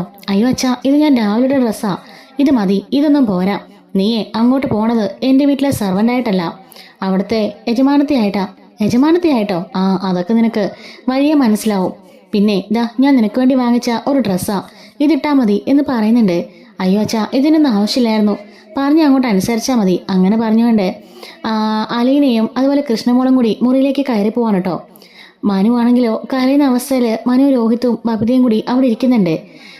ബാലേന്ദ്രനും അങ്ങനെ തന്നെയാണ് കേട്ടോ. ഈ സമയത്ത് അകത്ത് കയറി നോക്കുമ്പം അതൊരു സാരി ആയിരിക്കും, വളരെ വില കൂടിയ ഒരു സാരി. അത് കണ്ട് അലീന ആശ്ചര്യത്തോടെ നിൽക്കുകയാണ്. എൻ്റെ ഈശ്വര, ഇതിന് ഒത്തിരി പൈസ ആയി കാണുമല്ലോ. എങ്ങനെ പോയാലും ഒരു 10,000 രൂപ വരും ചേച്ചി, അത്രയ്ക്ക് നല്ല അടിപൊളി സാരിയല്ലേ. ഇതിൻ്റെയൊക്കെ ആവശ്യമുണ്ടാകുന്ന എൻ്റെ പൊന്നു മോളെ, ഈ 10,000 രൂപയ്ക്ക് ഒരു 10-12 ഡ്രസ്സ് എടുക്കാമായിരുന്നു. ഇതൊന്നും വേണ്ടായിരുന്നു എൻ്റെ പൊന്നു ചേച്ചി. അച്ഛൻ പറഞ്ഞത് കേട്ടില്ലേ, ഇനി ചേച്ചി സെർവൻ്റ് അല്ല. അല്ല, ഈ ബ്ലൗസ് ഇവിടെ നിന്ന് അച്ഛൻ ഒപ്പിച്ചു, കറക്റ്റ് അളവാണല്ലോ. ചേച്ചിയുടെ അളവ് ബ്ലൗസ് അച്ഛൻ ചോദിച്ചതാ, ഞാൻ ആ ചേച്ചി കാണാതെ എടുത്തു കൊടുത്തു ഇട്ടതായിരുന്നു, അതാ അച്ഛൻ തയ്പ്പിച്ചോണ്ട് വന്നത്. കൊള്ളാലോ നീയാള് എന്നും പറയാണ്. അങ്ങനെ പറഞ്ഞുകൊണ്ട് രണ്ടുപേരും ആ സാരിയെ കൊടുത്തോണ്ട് പുറത്തേക്ക് ഇറങ്ങി വരുന്നുണ്ട് കേട്ടോ. സാരിയിൽ അലീനയെ കണ്ട് ഒന്ന് ഞെട്ടിയിരിക്കുകയാണ് എല്ലാവരും. മനുവിൻ്റെ കാര്യം പിന്നെ പറയണ്ടല്ലോ, തൻ്റെ ഭാവി ഭാര്യ ആ ഒരു വേഷത്തിൽ നിൽക്കുന്ന കാണുമ്പം മനുവിന് വല്ലാണ്ടൊരു സന്തോഷമൊക്കെ ആവുന്നുണ്ട്. ഈ സമയത്ത് ബാലേന്ദ്രൻ വന്നിട്ട് ഒരു ബോക്സ് അവളുടെ കയ്യിൽ കൊടുക്കുകയാണ്. അത് തുറന്നു നോക്കുന്ന അലീന ഞെട്ടിപ്പോകുന്നുണ്ട്. എന്താച്ചാ ഇത് വേണം, എൻ്റെ മോള് ഒരു കുറവോടുകൂടി ഇവിടുന്ന് പോകാൻ പാടില്ല എന്ന് പറയുമ്പോൾ അലീന ഇന്ന് വേണ്ടെന്ന് പറയെങ്കിലും നിർബന്ധിച്ച് ബാലതൊക്കെ ഇടിയിക്കുകയാണ് കേട്ടോ. സ്വർണത്തിൻ്റെ മാലയും അതുപോലെ കമ്മലും വളകളും ചെയിനും മോതിരവും കൊലുസും എല്ലാം തന്നെ അതിലുണ്ട്. ഇതെല്ലാം ഇട്ട് കഴിഞ്ഞ് അലീനയെ കാണുമ്പോൾ ഏതൊരു കല്യാണ പെണ്ണ് നിൽക്കുന്നത് പോലെ ഉണ്ട് കേട്ടോ. മനു പറയാണ്, എങ്കിലും മംഗളെ ഇതൊക്കെ അടിപൊളിയായിട്ടുണ്ട്. അപ്പം ബാലൻ പറയാണ്, അങ്ങനെ വെറും കൈയോട് ഞാൻ ഇവളെ പറഞ്ഞയക്കുന്നത് നിങ്ങൾക്ക് തോന്നുന്നുണ്ടോ? ദേ, നിന്റെ ബാങ്കിൻ്റെ പാസ്ബുക്കും ചെക്കുമായത് നിൻ്റെന്ന് ഞാൻ മേടിച്ചു ചെന്നാ നിനക്കറിയാമല്ലോ. നീ ഇത് കൊണ്ടുപോയി ഓരോ അനാഥാലയങ്ങൾക്ക് സ്പോൺസർ ചെയ്യും, അതുകൊണ്ടാ. ഇത് നിനക്ക് ആവശ്യമുള്ള പണമാ, ഒരിക്കലും നീ ഇത് മറ്റാർക്കും കൊടുക്കണ്ട. നീ സ്വയമായിട്ട് നിന്റെ ജീവിതത്തിന് ഒരു അടിത്തറുണ്ടാക്കി എടുക്കണം. അതിനുവേണ്ടിയാണ് ഈ പണമെന്നും പറഞ്ഞുകൊണ്ട് ബാലേന്ദ്രൻ അവളുടെ കയ്യിലേക്ക് ആ പണം വെച്ച് കൊടുക്കുകയാണ്. ആ ഒരു പാസ്ബുക്ക് വെച്ച് കൊടുക്കുന്നുണ്ട്. അങ്ങനെ അപ്പോൾ അലയെ ചോദിക്കുകയാണ്, എന്താ അച്ഛാ, കടമെല്ലാം വീട്ടിൽ എന്നെ പറഞ്ഞയക്കാൻ നോക്കുകയാണോ? ഏയ്, നീ അങ്ങനൊന്നും കരുതണ്ട, ഇപ്പം കണ്ടാലേ നല്ല രസമുണ്ട് കാണാൻ എന്നും പറഞ്ഞ് അവളെ കെട്ടിപ്പിടിച്ച് നെറുകയിൽ ഒരു ഉമ്മയും കൊടുക്കുകയാണ്. എൻ്റെ മോൾ എവിടെ പോയാലും അതിജീവിക്കുമെന്ന് ഈ അച്ഛനറിയാം. മോള് പോകുന്ന സ്ഥലം അങ്ങനെയാ. മോൾ എത്രയും പെട്ടെന്ന് ഇങ്ങോട്ടേക്ക് തിരിച്ചു വരുമെന്നും അച്ഛൻ ഉറപ്പാ. അങ്ങനെയൊന്നും എൻ്റെ മോളെ ഞാൻ കൈവിട്ട് കളയില്ല എന്ന് പറയുമ്പം അലീന കെട്ടിപ്പിടിച്ച് കരയുന്നുണ്ട്. ഞാൻ ആദ്യമേ അച്ഛൻ എന്ന് വിളിച്ചത് എൻ്റെ ഈ അച്ഛനെയാ, അത് കഴിഞ്ഞിട്ടുള്ള ഈ ലോകത്തെനിക്ക് മറ്റാരും എന്നും പറഞ്ഞുകൊണ്ട് കെട്ടിപ്പിടിച്ച് കരയുന്നുണ്ട്.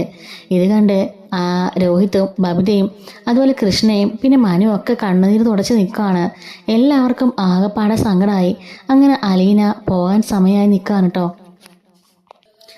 അങ്ങനെ അലീന ഇറങ്ങാൻ തുടങ്ങുമ്പോൾ ബബിത വന്ന് അവൾക്കൊരു സ്യൂട്ട് കേസ് കൊടുക്കുന്നുണ്ട്. ഇതെന്താ മോളെ? ഓ, ഇത് നിറച്ചും പഴന്തുണിയാ, നിങ്ങൾക്ക് കൊണ്ടുപോകാൻ. അപ്പോൾ അലീനയ്ക്ക് മനസ്സിലാവാണ് തനിക്ക് വേണ്ടി വേറെയും കുറേ ഡ്രസ്സുകളൊക്കെ അവൾ വാങ്ങിച്ചുവെന്ന്. കൃഷ്ണജി അപ്പോൾ ഒരു വാച്ച് അവൾക്ക് സമ്മാനമായി നൽകുന്നുണ്ട്. എല്ലാവരും കെട്ടിപ്പിടിച്ച് അലീന നന്ദി പറയുന്നുണ്ട്. അങ്ങനെ അവളുടെ മുറിയിലേക്ക് പോയി ബാഗ് എടുക്കുകയാണ്. അവളുടെ ബാഗെല്ലാം എടുത്ത് മുടി ചീകി ഒതുക്കുമ്പം അങ്ങോട്ടേക്ക് മനു കയറി വരുന്നുണ്ട്. അങ്ങനെ മനു ചോദിക്കുകയാണ്, എന്നെ മറക്കോ? ഇല്ല, എവിടാണെങ്കിലും വിളിക്കും. അവൻ അവളുടെ കൈകളിൽ സ്പർശിച്ചു. ഓരോ പുലർച്ചയ്ക്കും ഉറക്കമുണരുമ്പോൾ ആദ്യം മനസ്സിലെത്തുന്നത് നീയാണ്. ഓരോ രാത്രിയിലും ഉറക്കത്തിലേക്ക് കണ്ണടയുമ്പോഴും മനുശങ്കർ അവളുടെ മുഖം കൈത്തലങ്ങൾ ഒതുക്കി നെറ്റിയിൽ ഒരു ഉമ്മ കൊടുത്തു. അവളെ ഒന്നുകൂടി നോക്കിയിട്ട് അവൻ പിന്തിരിഞ്ഞ് നടന്നു. അലീന ഭിത്തിയിലേക്ക് ചാരി നിന്ന് അടക്കി പിടിച്ച് തേങ്ങി. പിന്നെ കണ്ണു തുടച്ച് സ്യൂട്ട് കേസും ബാഗും എടുത്ത് ചുറ്റുവനാതിലേക്ക് വരുമ്പോഴേക്കും എല്ലാവരും സിറ്റൗട്ടിലെത്തിയിരുന്നു. ബാലേന്ദ്രൻ കാറിന്റെ ഡിക്കി തുറന്നു. രോഹിത്തും മനുഷ്യരംഗനും കൂടി ലഗേജ് എടുത്ത് ഡിക്കിയിൽ വെച്ചു. അലീന ഒരിക്കൽ കൂടി എല്ലാവരെയും നോക്കി മൂകമായി യാത്ര ചൊല്ലി.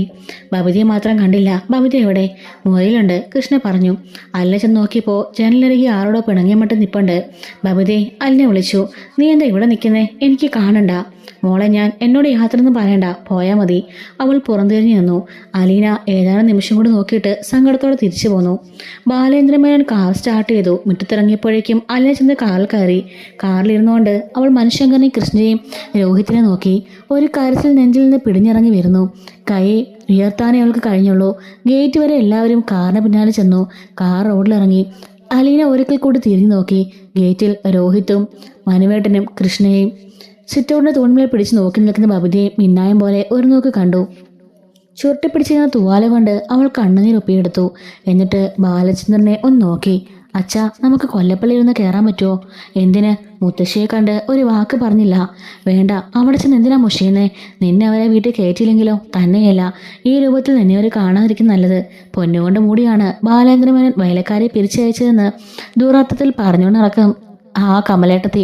അതുപോലെ നിന്റെ അമ്മയെന്ന് പറയുന്നവളും. അതുകൊണ്ട് അത് വേണ്ട. അത് ശരിയാണെന്ന് അലീനയ്ക്കും തോന്നി. കാർ ചെറിയൊരു കുലുക്കത്തോടെ നിന്നു. അലീന മയങ്ങിപ്പോയിരുന്നു. കണ്ണൂർ നോക്കിയപ്പോൾ ചെറിയൊരു ടൗൺ. ഊണ് കഴിച്ചിട്ട് പോകാം. ബാലൻ സീറ്റ് ബെൽറ്റ് അഴിച്ചു. രണ്ടുപേരും ഇറങ്ങി. അലീന കടകളുടെ ബോർഡ് നോക്കി. അഞ്ചൽ ഹോട്ടലിന് മുന്നിലാണ് പാർക്ക് ചെയ്തിരിക്കുന്നത്. ബാലേന്ദ്രൻ അലീനയും കൂട്ടി ഹോട്ടലിൽ കയറി ഊണ് കഴിച്ചു. തിരിച്ച് കാറിൽ കയറുമ്പോൾ അലീന ബാലേന്ദ്രനെ ഗർഭമായി നോക്കി. നമ്മൾ എങ്ങോട്ടാണെന്ന് അച്ഛനത് പറഞ്ഞില്ല. പറയാം. അയാൾ കാർ സ്റ്റാർട്ട് ചെയ്ത് ഓടിച്ചു തുടങ്ങി. കുന്നുകൾ, മലയടി വാരങ്ങൾ, റബ്ബർ തോട്ടങ്ങൾ. ഇടയ്ക്കൊരു വേള അലീന ചോദിച്ചു, നമ്മൾ കുളത്തൂപ്പുഴയ്ക്ക് തന്നെയാണല്ലോ? അതെ, സ്റ്റാൻലി ജോസഫ് എന്ന പേരുള്ള ഒരു അങ്കിളിനെ കാണാൻ. ബാലേന്ദ്രമേനോൻ പെട്ടെന്ന് മുഖം തിരിച്ച് അലീനെ നോക്കി. കാർ വളവിലേക്ക് ചെല്ലുകയായിരുന്നു. അച്ഛാ, ബസ്, അലീനെ വിളിച്ചു പറഞ്ഞു. ഒരു ഞൊടിയിട ബസ്സിന്റെ ബ്രേക്കുകൾ അലറി. കാർ വെട്ടിത്തിരിഞ്ഞ് മാർജിനിലേക്ക് ഇറങ്ങി. കാറിന് ചില്ലുയർത്തി വെച്ച് AC ഇട്ടിരുന്നതിനാൽ ബസ്സിന് ഡ്രൈവർ തല പുറത്തേക്കിട്ട് വിളിച്ചു പരത്തേറി വ്യക്തമായി കേട്ടില്ല. ബാലേന്ദ്രനും അലീനയും ഭയന്ന് വിളറിപ്പോയിരുന്നു. ബസ് വിട്ടുപോയി. ബാലേന്ദ്രൻ കാർ കുറെ കൂടി മുമ്പോട്ട് നീക്കിയ ശേഷം തണലുള്ളൊരു ഭാഗത്തേക്ക് ഒതുക്കിയിട്ടു. മിനറൽ വാട്ടറിന്റെ കുപ്പിയുമായി അയാൾ പുറത്തിറങ്ങി. റോഡിന്റെ വിളമ്പിൽ കരങ്ങൾ കെട്ടും വീതിയുമുള്ള കലുങ്കാണ്. കലങ്ങിറങ്ങി ചെന്ന് അച്ഛൻ ഇടമിട്ട് ഓരോ കവൾ വെള്ളം കുടിക്കുന്നത് നോക്കി അലീന കാറിലിരുന്നു. അച്ഛൻ്റെ മനസ്സ് മറ്റെവിടെയോ ആണെന്ന് അവൾക്ക് തോന്നി. ഇടയ്ക്ക് ബാലേന്ദ്രൻ തിരിഞ്ഞ് കാറിന് നേർക്ക് നോക്കി. അലീനയെ കൈകാട്ടി വിളിച്ചു. അലീന കാറിൽ നിന്നിറങ്ങി അടുത്തേക്ക് ചെന്നു. അച്ഛൻ എന്താ ആലോചിക്കുന്നേ? നിന്നോട് എങ്ങനെ പറഞ്ഞു തുടങ്ങണമെന്ന് എനിക്കറിയില്ല. അലീന ആശ്ചര്യത്തോടെ അയാളെ നോക്കി. അച്ഛാ, ഞാൻ പോണ സ്ഥലത്തിന്റെ ആളെക്കുറിച്ചാണോ? അതെ. അവിടെ ആരാ അച്ഛ ഉള്ളത്? എനിക്കെന്താ അവിടെ ജോലി? എന്നോട് അച്ഛനൊന്നും പറഞ്ഞില്ല. അത് പിന്നെ സ്റ്റാലിനടുത്തേക്കാ. സ്റ്റാൻലിയോ? അതെ, നിനക്കറിയാലോ. ഇത് പറയാണോ അച്ഛനത് ടെൻഷൻ? അല്ല, എനിക്കിതിൻ്റെ പറയാനുള്ളത് വേറെ കഥയാ. സ്റ്റാൻലി ആഗ്ര ഗവൺമെന്റിലെ ജോലി ചെയ്യുന്ന കാലത്ത് ഒരു പെണ്ണുമായി സ്നേഹത്തിലായി. രണ്ടുപേരും കുറച്ചു കാലം ഒന്നിച്ചു താമസിക്കുകയും ചെയ്തു. പക്ഷെ രണ്ടു കൂട്ടരും കുടുംബക്കാരെ കല്യാണത്തിന് സമ്മതിക്കാത്തത് കൊണ്ട് അവർക്ക് പിരിയേണ്ടി വന്നു. പിരിയുമ്പോൾ ആ പെണ്ണ് പൂർണ്ണ ഗർഭിണിയായിരുന്നു. നെയ്യാറ്റിൻകരയിലെ ഒരു ഹോസ്പിറ്റലിൽ വെച്ച് അവളൊരു പെൺകുഞ്ഞിനെ പ്രസവിച്ചു. അവളുടെ വീട്ടുകാർ ആ കുഞ്ഞിനെ ഓർഫനേജിന് കൈമാറി. അല്ല ധരിച്ചു നിൽക്കുകയാണ്. അച്ഛൻ പറഞ്ഞതൊക്കെ അവൾക്ക് മനസ്സിലായി. സ്റ്റാൻലി ജോസഫ് എന്ന് പറഞ്ഞപ്പോൾ തന്നെ അവൾക്ക് കാര്യങ്ങൾ ചെറുതായിട്ടൊക്കെ മനസ്സിലാക്കിയായിരുന്നു. അവൾ ശ്വാസം അടക്കി. ബാലേന്ദ്രമേനോന് അവളുടെ മുഖത്തേക്ക് നോക്കാൻ വയ്യ. അയാൾ ഇരു കൈകളും ഇങ്ങനെ വല്ലാത്തൊരു രീതിയിൽ അവന്റെ മുഖത്ത് വെച്ചിങ്ങനെ തുടക്കുകയാണ്. ആ പെണ്ണ് പിന്നീട് വേറെ വിവാഹം കഴിച്ചു. സ്റ്റാൻലി വിവാഹിതനായി. ഉപേക്ഷിക്കപ്പെട്ട പെൺകുഞ്ഞ് കഴക്കൂട്ടത്തെ ഓർഫനേജിൽ അലീന എന്ന പേരിൽ വളർന്നു മിടുക്കിയായി. ബാലേന്ദ്രൻ തന്നെക്കുറിച്ച് പറഞ്ഞതൊക്കെ അവൾക്ക് മനസ്സിലായി. മോളെ, നിന്റെ സ്വന്തം അച്ഛനടുത്തേക്കാണ് നമ്മൾ പോണത്. സ്റ്റാൻലി ജോസഫിന്റെ അടുത്തേക്ക്. അലീനയ്ക്ക് ചലനമില്ല കേട്ടോ. അവൾ ആകെപ്പാടെ ധരിച്ചു നിൽക്കുകയാണ്. ഇത് കേട്ടപാടെ അലീന കാറിൽ പോയിരുന്ന കരയാണ്. ഈ സമയം ബാലൻ പറയുന്നുണ്ട്, മോളെ നീ ഒന്നും ചോദിച്ചില്ല, ഞാനൊന്നും പറഞ്ഞില്ല. ആ സമയത്ത് അലീന ചോദിക്കുന്നുണ്ട്, സ്റ്റാൻലി ജോസഫ് അദ്ദേഹത്തിന് അറിയാവോ ഞാൻ സ്വന്തം മകളാണെന്ന്? അദ്ദേഹം എന്നെ സ്വീകരിക്കുമോ? എന്നെ സ്നേഹിക്കാൻ കഴിയോ? ആ വീട്ടിൽ എന്ത് സ്ഥാനമായിരിക്കും എനിക്ക് ലഭിക്കുക? സ്റ്റാൻലി ജോസഫിന് ഭാര്യയും മക്കളും ഉണ്ടോ? ഉണ്ടെങ്കിൽ അവർക്ക് എന്നെപ്പറ്റി അറിയാമോ? അറിയാമെങ്കിൽ അവരുടെ മനോഭാവം എന്തായിരിക്കും? ഞാൻ ഈ വീട്ടിലേക്ക് ചെല്ലുന്നതും അവിടെ താമസിക്കുന്നതും അവരിഷ്ടപ്പെടുമോ? ഞാൻ നിമിത്തം അവിടെയും കുടുംബചിത്രം ഉണ്ടാകുമോ? ഈ സ്റ്റാൻലി ജോസഫ് തൻ്റെ അച്ഛനാണെന്ന് പറഞ്ഞ ആ മനുഷ്യൻ ഇത്രയും കാലം എവിടെയായിരുന്നു? താൻ ജീവിച്ചിരിപ്പുണ്ടെന്ന് അറിയാമായിരുന്നോ? എങ്കിൽ എന്തുകൊണ്ടാണ് ഇതുവരെ എന്നെപ്പറ്റി അന്വേഷിക്കാതിരുന്നത്? അങ്ങനെ 100,000 ചോദ്യങ്ങൾ അലീന ചോദിക്കുകയാണ് ബാലനോട്. അവൾ വീണ്ടും വിതുമ്പിക്കരയാണ്. ബാലേന്ദ്രൻ അവളെ സമാധാനിപ്പിക്കുന്നുണ്ട്. അങ്ങനെ രണ്ടുപേരും വീണ്ടും യാത്ര തുടരുകയാണ് കേട്ടോ. അടുത്തൊരു എപ്പിസോഡിൽ സ്റ്റാൻലിയുടെ വീട്ടിലേക്ക് അലീന ചെന്ന് കയറുന്നതിൻ്റെ ഒരു ഭാഗം നമ്മൾ അപ്ലോഡ് ചെയ്യുന്നതാണ് കേട്ടോ. അത് മിസ്സാതിരിക്കാൻ ചാനൽ മറക്കാൻ സബ്സ്ക്രൈബ് ചെയ്ത് സപ്പോർട്ട് ചെയ്യണേ. Thanks for watching.